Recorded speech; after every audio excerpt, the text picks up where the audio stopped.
All right, shifting our focus now to the big story that we're tracking today. Well, we had the inside track on the investigation in the honeymoon murder case. Sources have now told NDTV that Raja Raghuvanshi was murdered at a parking lot where we understand this area was completely closed for tourists. This area was officially closed for tourists, but Raja Raghuvanshi was taken by his wife to this spot where he was later killed. Sources have been telling NDTV that the murder spot was carefully chosen. Remember, these are exclusive details that NDTV has accessed. My colleague Ratnadeep is also now joining us on the broadcast. He's getting us more on that. Ratnadeep, sensational details have come to light on the Meghalaya honeymoon murder case. We are now learning, as per sources, that Raja Raghuvanshi was murdered at a parking lot, and this area was perhaps closed for tourists, but he was taken by his wife and other people who were accompanying him. What more details do we have?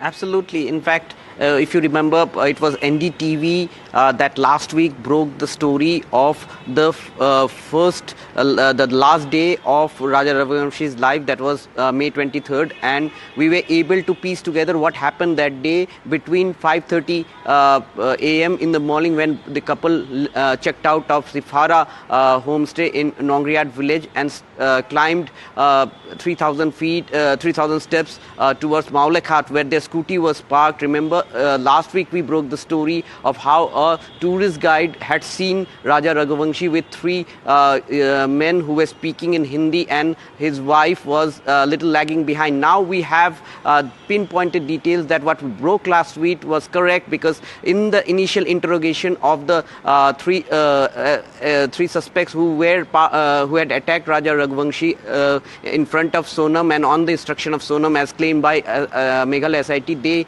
have in their interrogation also corroborated this fact that at 6 a.m. Sonam and Raja Raghuvanshi started that climb up of towards Maulai Ghat village, that was of 3,000 steps, and the killers were following them. They were close by, and in the pretext of asking the route, the Sonam first spoke to the killers. They soon started walking together, and in between they stopped over to have tea. Raja and Sonam, the killers, were again nearby. Soon, because they were talking to each other and they were from the same place, so Raja became acquainted to them, and Raja started walking with them forward, and Sonam purposefully lagged behind so that she can make that call to her mother-in-law, that call which had gone viral as Sonam's last call, where she complained of being tired and being fasting. That was around 12, and by 1 o'clock actually they reached Maulai Ghat, Maulai Ghat village, where there you have the tourist parking lot where their scooty was parked. This is where Sonam suggested that they go to a well, yes, and this looks like it was very carefully planned. It was well orchestrated by Sonam and her accomplices, Raj Kushwaha. In this case, we understand Sonam's boyfriend, whose name has, of course, come forward, and there are other people who are involved, 3 other people who've been taken into custody. Now, big developments have taken place in the Raja Raghuvanshi murder case. The story has gripped the entire nation as sensational details have emerged. We will get you that in just a bit, but Meghalaya police, we understand, is currently questioning Sonam Raghuvanshi, who's accused of planning her husband's murder. Her questioning is taking place by the SIT head before she is produced in court today. My colleague Saurabh Gupta is joining us on the broadcast. He's outside the court at the moment. Let me go across to him. Saurabh, what more do we know? What's happening at the moment? The police, of course, is going to try to get a full confession from Sonam Raghuvanshi, but at the moment we understand this questioning is taking place. Any information that we have about the line of questioning? Well, a confession, unless it's made in front of a magistrate, under a particular section of the law, doesn't have much value. So the police will obviously record statements, but that will be before a magistrate, which then has evidentiary value. Now, obviously, Ratnadeep was mentioning that parking lot. That is exactly where we were reporting from yesterday. In fact, NDTV was also one of the first channels to reach that spot, right beside the Vaisadong Falls, where, the gorge you could see, which was actually, there very deep, and from where you couldn't actually even see the bottom of that gorge. And that's where, that parking lot was where the crime was committed. That is now something that we have confirmation. My colleague Ratnadeep has been reporting on that. Yesterday, we showed our viewers pictures of that gorge where the body was found, and that was right there. Just adjacent to that is the parking lot where the crime took place. In fact, we parked our car probably in that same parking lot when we were there as well yesterday. So all these details are now coming out as this interrogation proceeds, and we're trying to get you all the updates minute by minute as it happens. They will be brought to the court here, and they will be brought to court because that would be very important in terms of a remand for the police. Remember, the police have to do several things when they carry out a criminal investigation. Parts of it is establishing motive, recovering the evidence to back the case, a recreation of the crime, sequence of events, a reconstruction of the crime scene, collecting evidence, like I said. All of those things, is something that is part of the criminal trial. That's something that the police will be doing. But first, they will be seeking remand. Now, why is the remand important? Even though it's just a technical legal procedure, it's important because in a remand application, what the police tells the court is why do they need the custody of this accused? What do they believe the accused has done? What evidence do they have? And that is something that's important because it gives you an official document before a court that formally actually brings sort of charges against an accused. That's not as the same as framing of charges, which is when a criminal trial begins. But, formally telling a court that this is the crime this person is accused of committing, this is what we need to do in terms of investigation, and therefore we need her custody. So it's an important process, and it also is the first sort of official place where you know what line of investigation the police are following against particular accused, and that's something that's already clear now. So but can again, you tell us, it'll be are these happening in court accused? here. Are all the accused who are being questioned at this point in time, they are being, are they, being questioned separately? Or are Raj Kushwaha, Sonam Raghuvanshi at this point in time being made to sit together, and the SIT head is questioning them at this point in time? Anything about that? Well, it's difficult to mention what exactly is going on inside, but the process generally is that the police question them individually and look for gaps or mismatches in the statement. That's when the police know that one person is lying, and therefore then they confront each other or they bring each other together and then question them jointly to bring out the truth. That's usually what happens initially, individually, to figure out what they're saying, and then look for gaps in the statement, mismatches in the statement, because that will then lead to more revelations. Because once you question somebody further on those gaps, they will tell you more, and then that's when the police will know what exactly happened. So whether at this particular point of time they're sitting together or sitting separately is something that, of course, only people inside know. But obviously, it will happen at some point. They will be individually questioned, then they will be, of course, questioned together, confronted. That could happen today before the remand application. That could also happen after the remand application. The recreation of the crime scene and the reconstruction of the crime scene and sequence of events is likely to happen later. It could even happen tomorrow, but it will happen later after the remand. How many days is the police expected to ask for the remand of these accused in this case? Any details that have come out so far on that? What is the police looking at? Well, the police, the law allows 14 days custody. So that's how much police custody you can get as per the law. And then, of course, there's judicial custody. So once the police, usually in a case like this, the police would ask for all 14 days, but courts usually don't give you all 14 days at once unless, the police argue that bringing her for remand multiple times, there are issues, multiple issues. There are several considerations that courts make: security, presence of the accused, all of those considerations are there. The police usually ask for all 14 days. Okay, Saurabh, I'm sorry, I'll have to interject you there. I am being now joined by Raja Raghuvanshi's mother here on the broadcast. उस दिन आपकी सोनम से बातचीत हुई थी, उस समय phone पर क्या बातचीत हुई थी, कुछ याद है आपको? बस यही बातचीत हुई थी, उसका व्रत रहता तो मैंने फोन लगाया था जी कि आज तो तुम्हारा व्रत रहे। मेरे को नहीं मालूम था कि मैं जिससे बात कर रही वही मेरे बच्चे की कातिल निकलेगी। उमा जी, मुझे पता है कि बहुत सारे सवाल आपसे अब तक ये हो चुके हैं कि क्या राजा और सोनम की बॉन्डिंग कैसी थी, कैसे वो लोग रहते थे। एक बार फिर से जरा आप याद करके बताएंगे। यहाँ से गया था जब तो राजा इतना खुश हुआ था कि उसका फोन आया, खुद ही उठ के और निकल लिया वाला। उसने किधर रुका भी नहीं कि मेरे को छोड़ने के लिए भी चलो, इसका इंतजार भी नहीं करा। ऐसा भागा वो कि भैया वो उठेंगे तो लेट हो जाऊंगा मैं जी। तो सोनम में पागल जैसा हो गया। जी माता जी, ये जो सोनम है, इनका जो परिवार है, ये आपके परिचय में कब से था? क्योंकि शादी दोनों परिवारों की रजामंदी से हुई थी। क्या आपसे पहले से परिचित था परिवार, पहले से जानते थे? मतलब अप्रैल से मिलना हुआ था। जी। तो उस समय, उस दरमियान बातचीत में कभी आपको ऐसा लगा कि सोनम इस शादी से खुश नहीं है, उसके मन में कुछ और है, वो कुछ कहना चाहती है? शादी से पहले की बात मैं कर रहा हूँ। शादी से पहले सर मेरे से कोई बात नहीं हुई थी उसकी। शादी से पहले जी तो राजा से बात हुई थी। तो उसका नाम क्या है, राजा ने बोला था कि मम्मी वो सोनम है ना, मेरे को टाइम नहीं दे पा रही है, तो ये मेरे लिए सही है कि नहीं है, करूं नहीं करूं शादी इससे। हाँ। अभी टाइम नहीं देगी तो शादी के बाद क्या टाइम देगी बोले।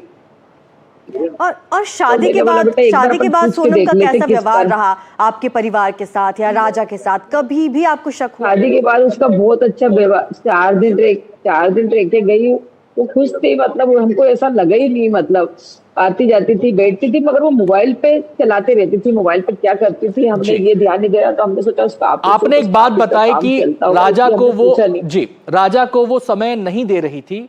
तो क्या आप ये कहना चाह रही हैं कि राजा शादी को लेकर असमंजस में था किसी किस्म की? उसे ये लग रहा था कि शादी की दिशा में आगे बढ़ूं नहीं बढ़ूं? क्या कोई असमंजस उसके जहन में था? उसने ये पूछा था जी, मैं से भी पूछा था, उसके दोस्तों से भी पूछा था। तो हमने सबने यही बोला था कि अपन एक बार उससे पूछ के देखते सोनम से। तो सोनम से हमने पूछा था, उसकी मम्मी से भी पूछा था। तो उसकी मम्मी ने बोला था कि ये है ना, वो काम में बिजी रहती है और उसके मोबाइल से बहुत सारे काम होते हैं, इसलिए उसके पास जैसा समय मिलेगा वैसे राजा से बात कर लिया करेगी। आपके दूसरे बेटे ने आरोप भी लगाए हैं सोनम की मां पर, और ये कह रहे हैं कि उनको पहले से ही सारी चीजें पता थी, वो भी इस हत्या में शामिल हो सकते हैं, उनसे भी पूछताछ होनी चाहिए। हत्या का तो नहीं पता, देखो मैं किसी पे आरोप नहीं लगाना चाहती, मगर है ना, जो राज वाली बात है वो तो उनकी मम्मी को पता होगा पूरा के पूरा।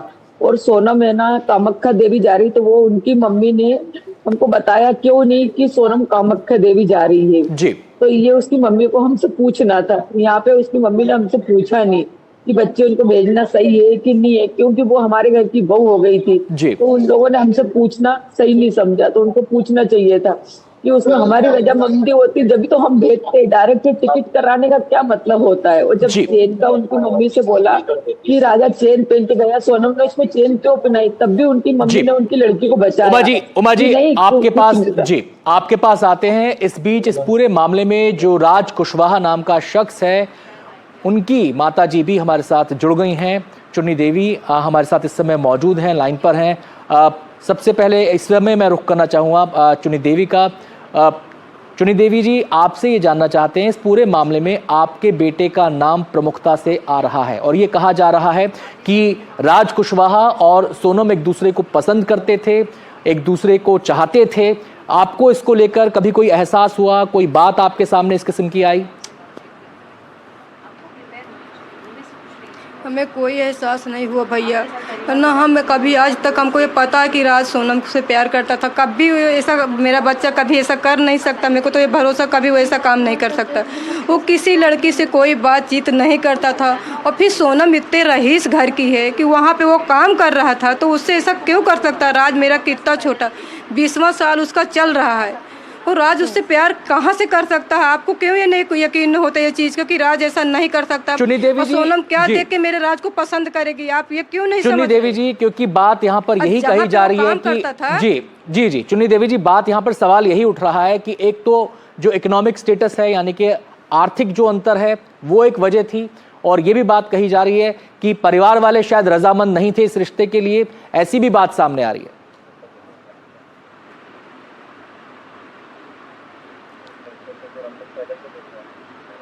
चुन्नी जी, आपकी कभी परिवार वाले रजामंद नहीं थे उनकी शादी से या इस तरह से? कभी ऐसा लगा आपको चुन्नी जी कि किसी तरह की परेशानी में है आपका बेटा या फिर किसी तरह से सोनम से बात कर रहा है? सोनम से कभी बात नहीं करता था। उसका मोबाइल जो था तो हम भी बात कर लेते थे, हम भी फ़ोन में कभी कुछ देखना करना रहता तो हम भी देख लेते थे, मेरी बच्चियां भी देख लेती थी। अभी उसमें कुछ भी ऐसा नहीं था और यहाँ बातचीत नहीं कभी करता था। अब आप देख ही रहे हो कि हमारा एक कमरा है, ऊपर रात सोता था, नीचे पलंगे हम सोते थे। तो अगर कुछ बात करता तो हमको भी तो सुनाई पड़ती, आप भी रहोगे तो आपको भी सुनाई पड़ेगी। तो हम तो कभी नहीं सुना और न कभी आज तक ये बात हुई। जहाँ पे काम करता था वहाँ पे भी आज तक ये कोई बात नहीं हुई। अगर काम करता था वहाँ कुछ बातचीत होती, कोई बात होती तो यही बातें छुपती ही क्या, कोई तो देखता। गोविंद भैया भी, उनके भैया भी वहाँ काम करते थे और भैया बहुत सारे काम करते थे और लड़कियां करती थी। सबकी नज़र तो न बंद रही हुई, सबकी आंखें चालू रहती, सब कोई देखता नज़र से, कानन से सबको सुनाई पड़ती है। ऐसा तो न रहा कि सब बंद करके राज ऐसा करता धरता रहा। और अगर ऐसा सब कुछ था तो अब जो भी उनको करना तो ये भी मैं नहीं बोल सकती। चुन्नी जी, आप किसी कभी को न मिली हैं सुनाई पड़ी, सोनम कोई से? न देखा, कभी मुलाकात अचानक ये हुई हो? न्यूज में छपवा दिया। हम दीदी कभी नहीं मिला, हम सोनम को कभी न देखा, न कभी हमारी उसकी मुलाकात हुई, न उनकी, न उनके पापा की, न उनके भैया की। हमसे उनसे बस बेटा मेरा काम पे जाया करता था, वो काम से आता था, बाकी उनसे हमारा कोई व्यवहार नहीं था कि कोई आना जाना था, कुछ भी नहीं था। लेकिन जैसे आपने बताया कि फ़ोन आपके पास भी रहता था, किसी को कॉल करना हो, मैसेज करना हो, कभी देखा उस पर कि सोनम के नंबर से कोई कॉल आया हो? हम कभी नहीं देखा। हाँ, ऐसा नहीं था, मतलब जैसे काम की बात होती थी ना तो सोनम के भी फ़ोन सुबेरे आ जाया करता था। सोनम भी फ़ोन लगाती थी तो कभी सुहानी उठा लेती थी, कभी मैं उठा लेती थी। तो बोलती थी रात को जगा दो, बोलो दीदी जगा रही, काम का टाइम हो गया, जल्दी आए नहीं भैया चिल्लाएंगे। और जो लड़कियां वहाँ काम करती थी उनका भी फ़ोन आता था, बोलती थी राज सर को जगा दो, काम का टाइम हो गया। चुन्नी जी आते हैं आपके पास। उमा जी का मैं यहाँ पे उमा जी का मैं यहाँ पे रुख करना चाहूंगा। उमा जी, आपसे जानना चाहते हैं क्या शादी से पहले या शादी के बाद कभी इस दौरान बातचीत में दोनों परिवार की राज कुशवाहा का जिक्र आया? क्या कभी उससे मिलना जुलना हुआ? क्योंकि जो तस्वीरें सामने आई जब हत्या की बात सामने आई थी राजा रघुवंशी की, तो वो उनके पिताजी के साथ साथ चल रहा था। ऐसा लग रहा था कि परिवार में बहुत घुला मिला है। हाँ, वो जब हमने भी देखा कि वो हमारे यहाँ आया तो मेरे मन में एक ही ख्याल आया कि मेरे बच्चे का मर्डर करने में इन सबका हाथ है और ये मेरे घर आने की हिम्मत कैसी हुई। पहली बात तो मेरे मन में ऐसा ख्याल आया। और इसके पहले हमने कभी राज कुशवाहा का नाम नहीं सुना, किसी के मुंह से सुना, राजा के मुंह से भी नहीं सुना, किसी के मुंह से नहीं सुना हमने। उसका कोई जिगर ही नहीं था हमारे घर में, मतलब। लेकिन उमा जी, आपको कभी शक नहीं हुआ, क्योंकि जो शादी की वीडियोस अब वायरल हो रही हैं उसमें हम देख रहे हैं कि सोनम उसमें थोड़ी शांत और थोड़ी खोई सी, गुस्से में थोड़ी सी लग रही है? तो हमने इसलिए ध्यान नहीं दिया कि लड़की पराई होती है तो थोड़ी सी रहती है ऐसी, इस चक्कर में ना हो सके अपसेट होगी वो, मतलब दूसरे घर जा रही है, तो इस चक्कर में हमारा ध्यान नहीं गया उसके ऊपर भी। जी उमा जी, एक सवाल और यहां पर उठ रहा है लगातार, वो ये है कि शादी के कुछ रोज बाद ही वो अपने मायके चली गई थी। क्या इसको लेकर घर में कोई बातचीत हुई थी कि शादी के चंद दिन बाद ही मायके क्यों चली गई और फिर वहीं से सब कुछ प्लान किया? पहली बार गई थी, लेवो वाले आए थे, 20-25 जने आए थे, उसके भाई वगैरह सब, भाभी, मामा, मासी, सबके यहाँ से आए थे। हमारे यहाँ रस्म होती है तो पहली बार आए थे, मतलब। तो उनने ना मतलब कि मुहूर्त नहीं है, गुरुवार के दिन हम लेकर जाएंगे बोले। इधर बुधवार आ गया, मंगलवार आ गया, तो इस चक्कर में उन्हें लेके नहीं गए थे। तो जो पगफेरे की रस्म के लिए अब हम जाते तो लेके आते, तो उनकी मम्मी ने बोला कि हमारे यहाँ अभी अमास के बाद लेने आना, ये जेठ भी चल रहा है और अंधेरी पाक है। तो हमने बोला हमारे यहाँ जमाई आते हैं पगफेरे के लिए, तुरंत ही आ जाते हैं, जैसे आज लड़की जाती कल जमाई चला जाता, लेकिन तो उसको लेके आ जाता एक दिन का जैसे। मगर उन्होंने मना कह दिया था कि नहीं अभी मत आओ, तुम अमास के बाद आना। जी उमा जी, यहाँ पर एक सवाल और यहाँ पर उठ रहा है। ये जानकारी भी निकलकर सामने आ रही है कि जब आपकी कॉल पर बातचीत हुई सोनम के साथ, तो ये कहा जा रहा है कि शायद उस समय तक हत्या राजा की हो चुकी थी। क्या उसकी बातों से आपको कोई हड़बड़ाहट, कोई डर, किसी किस्म का कुछ अननेचुरल? उस समय हत्या नहीं हुई थी, क्योंकि मैंने तो पहले सोनम से बात करी ना, बाद में राजा से बात करी, तो कहाँ से हत्या हुई? ओके। अच्छा, एक और बात, जो आपकी कॉल पे बात हुई थी, कुछ गहने ले जाने की भी बात हुई थी और उसमें ये भी सुनने में आया कि आपने कहा भी था राजा से कि क्यों गोल्ड चेन लेके जा रहे हो हनीमून पे, ये उसकी सुरक्षा पर भी एक तरीके से आघात। वो एकदम से मेरे को डाउन हुआ था। राजा ने फोटो डाली थी, उसको फोटो डालने की शौक था, ये पहली बार था कि कामाख्या देवी के बाद में राजा ने कोई फोटो नहीं डाली, क्योंकि राजा का फोन ही बंद करवाया गया था शायद, कि तुम्हारा फोन रख के क्या करोगे, इसको तो रख लो, तुम अपन इससे ही करेंगे, मेरे पास अच्छा फोन है, मतलब एप्पल का था सोनम के पास, इसलिए राजा ने सोचा होगा हो सके इसमें खींच लेते। तो जैसे राजा ने अपने खुद के फोन से एयरपोर्ट से फोटो डाली थी, तो उसमें चेन दिखी थी, तो मैंने बोला चेन क्यों पहनी तुमने, कल तो उतराई थी ना बेटा, ये चेन नैन पहन के नहीं जाना चाहिए, अंगूठी चेन अपन को नहीं पहनना चाहिए जी। तो बोला कि सोनम ने बोला था मेरे को पहनने का। आता हूं उमा जी आपके पास, मैं सीधे चुन्नी देवी का यहाँ पर रुख करूंगा। चुन्नी देवी जी, सबसे पहले तो आपसे ये जानना चाहता हूँ, जब राजा और सोनम की शादी हुई थी, क्या उस शादी में राज कुशवाहा गया था या आपके परिवार से कोई गया था? नहीं गया था भैया, कोई नहीं गया था, हम तो अपने गांव गए हुए थे जी। 11 मई की उसकी शादी थी, 11 मई को मेरे पति शांत हुए थे, तो हम उस दिन कुछ काम सुख का नहीं करते। तब राज कुशवाहा इंदौर में ही मौजूद था? आप तो गांव गए थे, लेकिन तब राज कुशवाहा के इंदौर में ही मौजूद था? इंदौर, हम गांव, हाँ इंदौर में था और अपने घर में था। हमारी गांव से हमारे राज की बात होती थी, हम 10-10 मिनट पे फोन लगाते थे, हमारी राज की बात होती थी। लेकिन चुन्नी जी माफ कीजिए, अभी जो भी आरोपी पकड़े गए हैं वो अपना जुर्म कबूल कर चुके हैं, फिर भी आप इतने विश्वास के साथ कैसे ये कह सकती हैं कि राज कुशवाहा पर जो आरोप हैं वो झूठे हैं? मैं अपने बच्चे पे भरोसा करती हूँ कि मेरे को भरोसा कि मेरा बच्चा ऐसा नहीं कर सकता। और अगर आज कोई होता मेरे पास, मान लो बच्चा है, डरता है, घबराता जो भी है, अगर मेरे पास भी कोई होता, मेरा आदमी होता, मेरा और कोई होता, तो वो भी जाता, उसके साथ खड़ा होता, बोलता कि हाँ बच्चा मैं हूँ, तो उसको भी कोई हिम्मत बनती। ना तो मेरे पास पैसा है, ना मेरे पास कोई परिवार है, बस मेरी बच्चियाँ हैं, मैं अकेली हूँ, किराए से रहती हूँ, तो मैं भी घबराती हूँ, वो भी डरता है। अब जो भी हो इसके आगे। जी चुन्नी जी, मेरा एक सवाल आपसे है, बार जब तक जीऊंगी यही बोलूंगी कि मेरा बच्चा ऐसा नहीं कर सकता, नहीं कर सकता, मेरा बच्चा ऐसा नहीं कर सकता, मैं तो यही बोलूंगी और यही बात सच भी है। चुन्नी जी, मेरा आपसे एक सवाल है, सवाल मेरा यहाँ पर ये है, ये भी तफ्तीश में सामने आया है कि हत्या वाले दिन ही सोनम जो है इंदौर आ गई थी और उसके रहने खाने की व्यवस्था राज कुशवाहा ने की थी। क्या उस तारीख के दिन आपको याद है कि राज कुशवाहा घर में था, नहीं था, कहीं बाहर था, कब आया, कब गया घर से बाहर? राज घर पे था, मैं गांव में थी। ये बात कंपनी वाले से क्यों नहीं पूछते, उनके भाई से क्यों नहीं पूछते कि राज सुबह जाता था और शाम को घर आता था? ये उनके भाई से पूछो, उनके पापा से पूछो, जहाँ पे राज मेरा काम करता था वहाँ पे पता करो। जी मैं हत्या के बाद की बात कर रहा हूँ, क्योंकि पुलिस ये कह रही है कि हत्या करने के बाद 25 तारीख को जब सोनम इंदौर आई थी तब राज मेरा घर पे था, राज मेरा कहीं नहीं गया था, राज काम पे जाता था, उस जहाँ पे काम करता था वहाँ पे पूछताछ करो ना भैया। वो काम पे जाता था और घर पे अपने आता था, जहाँ पे मैं रहती हूँ शाम को रोज घर आता था, सब बता रहे हैं यहाँ पे रोज शाम को घर आता था, मैं रोज शाम से अपने राज से बात करती थी। लेकिन चुन्नी देवी जी, उसका व्यवहार उस दिन कैसा था जब वो अंतिम संस्कार में शामिल होने के लिए गया था? और आपने बताया भी था कि वो बहुत रो रहा था, आपने किसी तरह उसे समझाया, चुप कराया था? वो बहुत रो रहा था, उस दिन आया तो बहुत रो रहा था, इतना रो रहा था कुछ पूछने मुझसे। अंकल हम इतनी बात नहीं कर सकते, मेरी मम्मी की ऐसी स्थिति नहीं कि वो आपसे इतनी देर तक बात कर सके, घंटों बैठ के। आते हैं चुन्नी, आपके पास आते हैं चुन्नी देवी जी। हम उमा जी का यहाँ पे रुख करना चाहेंगे। उमा जी, क्या आप हमें सुन पा रही हैं? उमा जी, क्या आपको मेरी आवाज मिल रही है?